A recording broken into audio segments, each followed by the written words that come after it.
It is Tuesday, November the 4th. This is The Warning.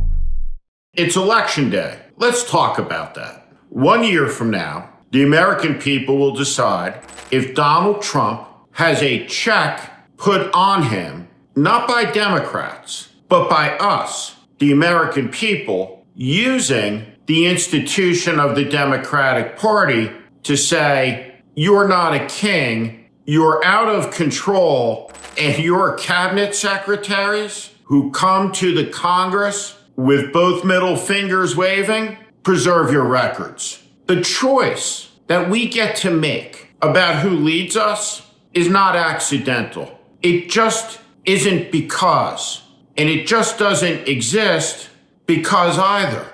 We get to pick our leaders because of the blood sacrifices of more than 1 million American patriots who died so that people not yet born could live in freedom. Let's look at some laws, some things that are commonplace that if they went away really wouldn't change things very much in America. For example, let's say there was no more right on red. You lost that choice. Would it mean you weren't free? It would not. It would just mean you needed to be more patient. If you live in a country where the politicians decide who rules, the party decides who leads, and the leader decides what's real, you don't live in a free country. You live in a despotic one. In America, there are a couple of ideas that are foundational, and they're some of the best ideas that human beings have ever come up with, not just in the last 100 years, not just in the last 1,000 years, but in all the years and all the times put together from the beginning of time.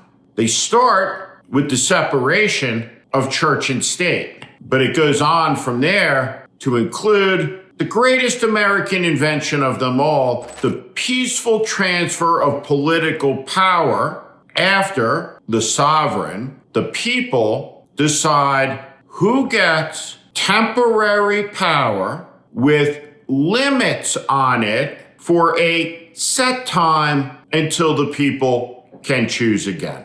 This is the cornerstone of our civilization. It is the bedrock. Everything is dependent on this belief. This is what Donald Trump threw against the bricks and shattered in an act of supreme selfishness, historical illiteracy, and faithlessness to his country. Each time he said, the election only counts if I win, was a lash across the back of Lady Liberty, and each lash cut deeper until the infection entered and the people didn't believe that the elections were legitimate anymore and came to believe the legitimacy of the lie over the reality of the votes.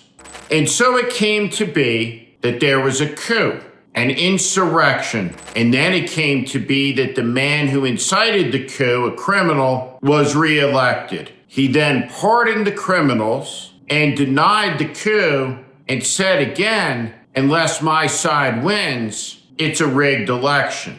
But the argument from Republicans is that Biden used an auto pen for pardons and that he didn't know who he was pardoning. I mean, Trump is openly saying he did not know who he was pardoning.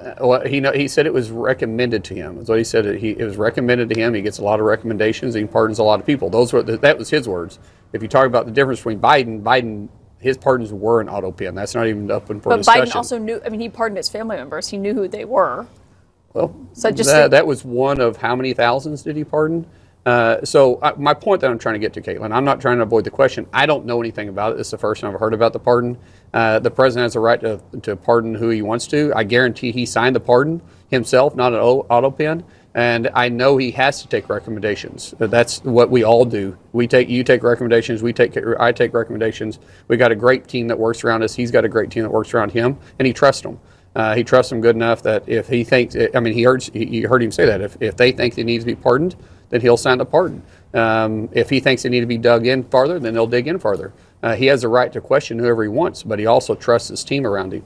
But would you want to know who you're pardoning if you're pardoning someone? I'm not the president of the United States, nor the governor of a state. I'm a senator, one of 100.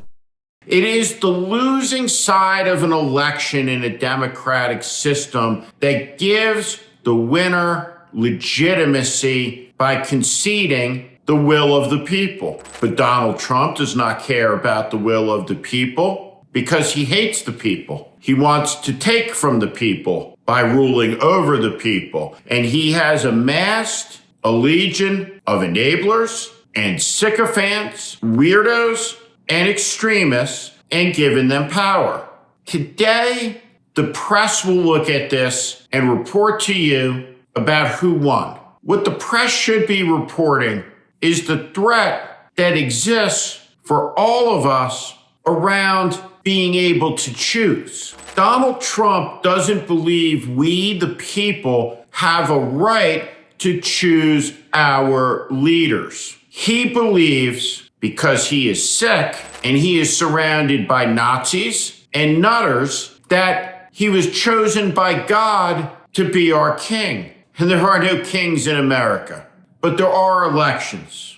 And today we should remember, and for everybody who lives somewhere where there is an election, remember to vote, because you either choose or choices get imposed on you. You either decide or a despot will. Indifference is choosing a side. It's choosing the side of MAGA. And there are two sides in American life. There is the American side of the debate, and there is the MAGA side. There are the traitors to the foundations of our civilization, and there are the faithful. There are the believers, and there are the apostates.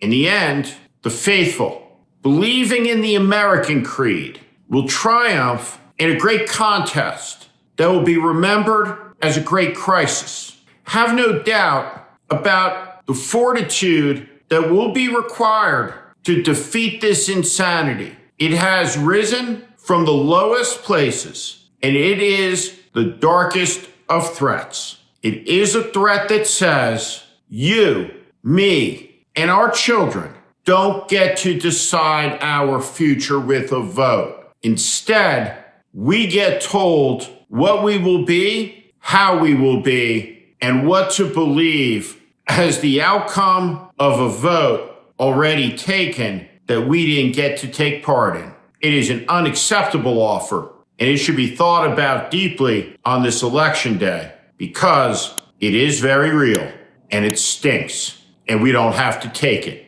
It's election day.